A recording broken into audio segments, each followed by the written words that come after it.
I get to speak to you. I'm going to go very quickly. From what I understand, there's going to be some dancing later on tonight. Is that true? Yes.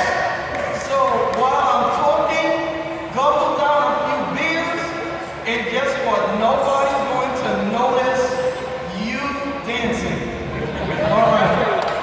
Just a little bit about me. Been in the Air Force 34 years. Been active duty for 5.5 years. Joined the South Carolina Highway Patrol for 4 years as a state trooper. Been a corporate investigator for 7 years as a regional. Came back to the Air Force and was a military training instructor for 10 years. And then before I came and became a first sergeant, Colonel Peterson, sitting over there, was my MSG commander. And just when I thought I was getting out after being a provost and an academic dean over 2 universities, I came back into the Air Force and wound up at Robbins Air Force Base, Georgia. So, on behalf of Lieutenant General Marianne Miller, Commander, Air Force Reserve Command, Chief Master Sergeant Erica Kelly, Command Chief, Air Force Reserve Command, Major General John Stokes, Commander, 22nd Air Force, and Chief Master Sergeant Clinton Roman, Command Chief, 22nd Air Force. They want to thank you personally for coming out and supporting this gala event tonight.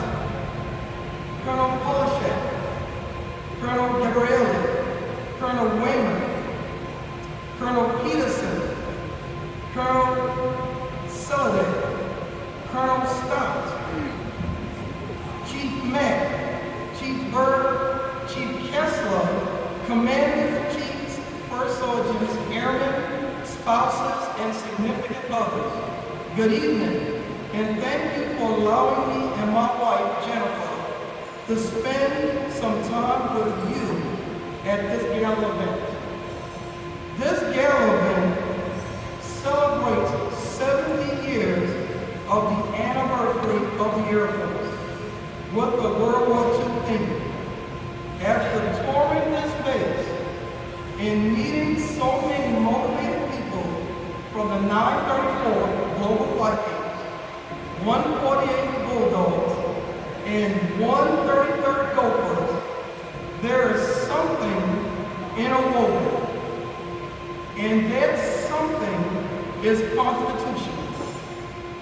The military and the community do things here together in continuing to form a more perfect union, ensuring domestic tranquility and providing for the common defense of this country, that the framers of the Constitution, if they were alive today, they would be proud and glad that their labor was not in vain.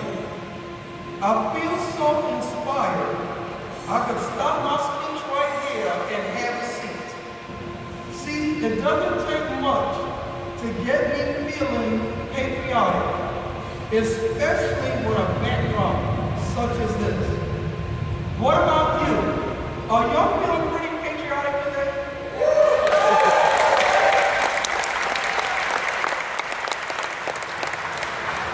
I'm looking at the World War II aircraft on display, and I'm looking at the C-130s parked outside. Both aircraft correlate two distinct periods in U.S. history: World War II and September 11, 2001. Although World War II and September 11, 2001 was the darkest period of our history with great loss of life, those two periods produced responses that broke barriers our adversaries did not expect. One, the creation of the United States Air Force after World War II, and two, its sustained global reach after September 11, 2001. My topic this evening is continue breaking barriers. Continue breaking barriers. I remember the story one of my former CEOs told me about his father and pilot training in his B-24 during World War II. He said his father's introductory lesson to the B-24 was when he sat in the co-pilot seat while his instructor flew the aircraft to 10,000 feet. His instructor let go of flight control and told him to take it. He said his father spoke about the adrenaline rush of flying the B-24 and not knowing anything about the aircraft or how to fly. He said his father only flew for 10 minutes, but it felt like 5 hours. The flight instructor took the B-24 controls back over, and when they landed, his instructor said, "Now I'm going to teach you everything about the B-24 and how to fly it." I did some research to see what my CEO told me about his father regarding pilot training was different during flight training in World War II. It was not. Flight instructors did allow student pilots to fly aircraft as attention getters. Afterward, pilot training was quick and often dangerous. Flight training lasted 5 to 9 weeks, a total of up to 105 flying hours. Bombers seldom flew fully loaded, so training and World War II combat experiences were distinctly different. Fighter pilots were not allowed to engage other aircraft in training dogfights with live ammunition. One way to improvise for the lack of the live fire training dogfights was to make machine gun sounds on the radio. Only 193,440 pilots graduated out of 270,816 pilots who entered flight training. That is a 40% washout rate. From 1941 to 1945, there were more than 54,000 flying accidents in the continental United States, leading to more than 15,000 casualties. Safety guidelines existed, but were not as strict. There was no centralized curriculum, and most flight instructors, often called check pilots, were unfamiliar with instruments and often suspicious of their reliability. C.D. Glines humorously confirmed the frequency of these attitudes in recounting his own instrument flight check. "Any question, Glines?" said the check pilot. Glines said, "I have only one."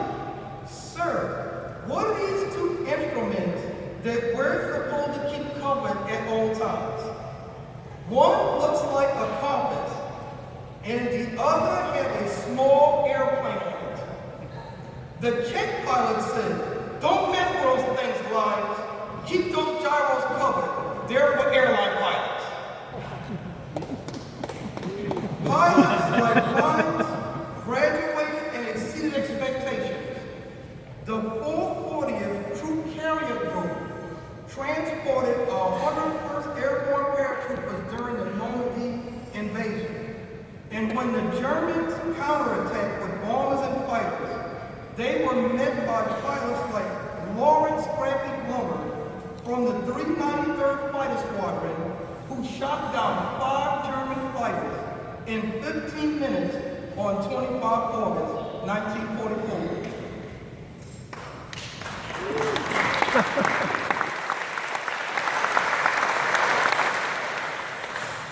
Back home, people did what they could do to help win the war.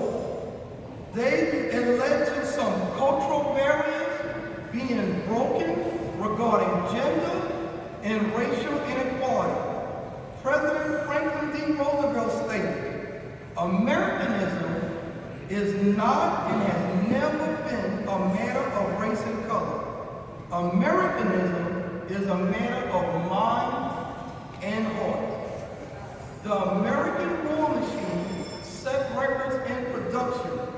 3 new supply ships were launched a day, with hundreds of planes flown to military bases, championed by engineers and pilots who were women. The military, civilian, and government partnerships like tonight was at an all-time high. General Arnold, in a final report on the war, commended on the military, civilian, and government official partnerships. He said, training of personnel in the time of war can only be done on a large scale by only utilizing all the nation's facilities and experience, especially during peace when planning and preparation for war. The war ended, and on September 18, 1947, the United States Air Force was created. Pilots from the 393rd Fighter Squadron, part of the 367th Fighter Group, and pilots from the 440th Troop Carrier Group was looking for a place called home. When they found it, they took their history, honors, and colors to Minnesota. In 1960, the 393rd Fighter Squadron became the 148th Fighter Wing and the 133rd Air Wing. The 440th Troop Carrier Group was redesignated several times, finally becoming the 934th Airlift Wing in 1994. Since 9/11, the 133rd, the 148th, the 934 transformed into what the Airmen's Manual outlined on what it takes to be a warrior. As the nation warrior, those airmen have a special responsibility to ensure the most lethal air force in the world fly, fights, and win in all domains. The 133rd and the 934th Airmen transported hundreds of thousands of tons of equipment and personnel around the world, sustaining and in some cases increasing the Air Force's global reach. The 148th flew combat patrols over Washington, D.C. and New York City after 9/11, leading to more performance barriers being broken. The 148th Fighter Wing was the best fighter wing in the Air Force in 2009, earning them the Raytheon Trophy, the first Air National Guard F-16 wing to do it. The Joint Reserve Intelligence Center at the 934th Air Wing was #1 in the nation for the second time, and it would not have been possible without the Navy, Army, and Marine personnel stationed here at the 934. Our duty is to continue to provide the nation with the next generation of airmen with an equally dominant Air Force. It's pretty easy when we have airmen like Senior Airman Tyler Carson at the 148th Security Forces Squadron, Senior Airman Hannon Keaton, 934th Intel, and Master Sergeant Peter Grant, 934th Logistics, and Major Dana Novinsky, the 109th Airlift Squadron. breaking barriers make every day count. I want to thank our adversaries, aka those idiots, for giving us an Air Force. And when the towers went down, our patriotism, performance, and global reach went up.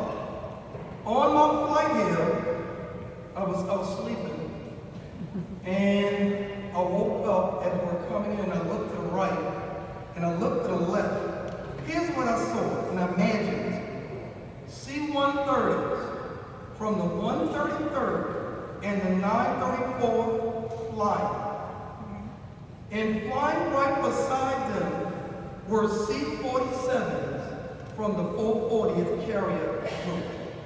Ahead of the transports and flying top cover were F-16s from the 148, with P-38s led by Fred McClellan from the 393rd, heading toward writing another chapter in the book called Air Force History. What a sight to see, a lineage of excellence that broke performance barriers, backed by patriots called military families, government officials, and the Minnesota community. Finally, there will always be challenges, and with those challenges, there will be opportunities to make a difference. Continue to be that beacon of light that gives the oppressed hope by stopping tyranny in its tracks. Todd Beamer rose to the occasion with passengers on Flight 93, which became the rallying cry on now what is